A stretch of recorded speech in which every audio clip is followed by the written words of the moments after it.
मेवाड़ के राजमहल में गहरा सन्नाटा पसरा हुआ था। सूर्य अस्त हो चुका था, लेकिन दीवारों पर फैली लाल रोशनी जैसे किसी तूफान की आहट दे रही हो। दरबार के भीतर रेशमी पर्दों के पीछे गुप्त बैठक चल रही थी। दरबारियों की भ्रुकुटियां तनी थीं और राजगद्दी के सामने खड़ा था सेनापति, क्रोध से कांपता हुआ। वो अब और सहन नहीं कर पा रहा था। राजा विक्रमादित्य के सामने आकर बोला, राजा विक्रमादित्य, अब बहुत हो चुका। मीरा की ये सनक इस राजवंश की मर्यादा डुबो रही है। राजा चुप थे, लेकिन उनकी आंखों में अब धैर्य नहीं, फैसला था।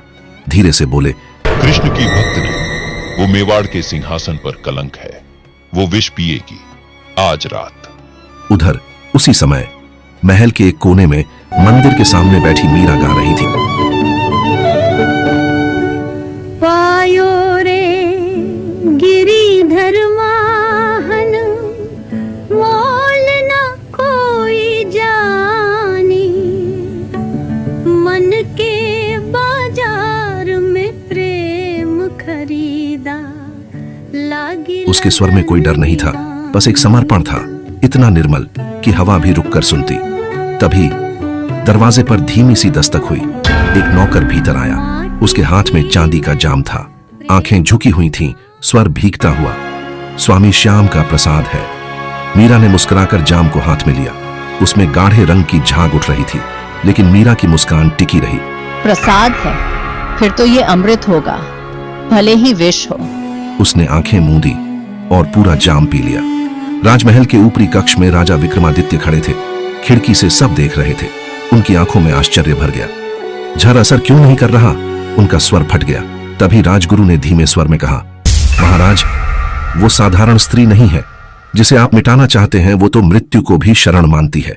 उसके लिए विष भी प्रसाद है, क्योंकि वो श्याम की पत्नी है। राजा अब क्रोधित हो उठे, हुक्म दे दिया, उसे बंद कर दो, बिना अन्न, बिना जल, बिना भजन के। अब वो बचे नहीं। मीरा को एक अंधेरी कोठरी में बंद कर दिया गया। 3 दिन बीते, किसी ने कुछ नहीं सुना। पर चौथे दिन रक्षक घबराए हुए भागे हुए आए।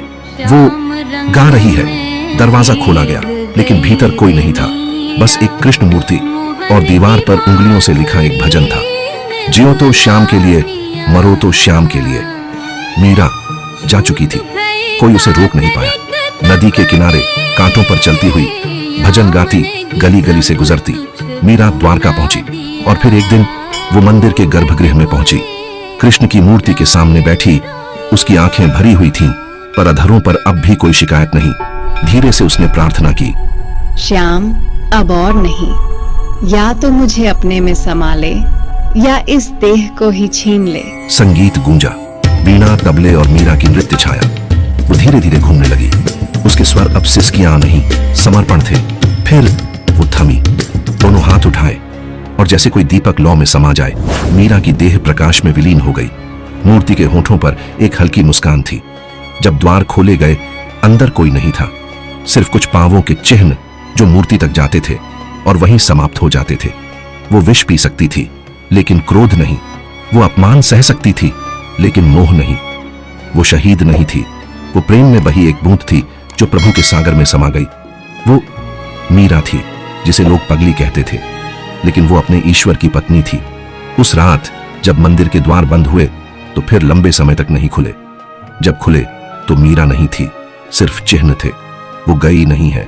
जब भी कोई दिल से कृष्ण को पुकारता है, मीरा लौटती है, फिर से गाने, फिर से खो जाने। मंदिर की दीवारों पर फिर वही स्वर गूंजता है, मेरे तो गिरधर गोपाल, दूसरों न कोई।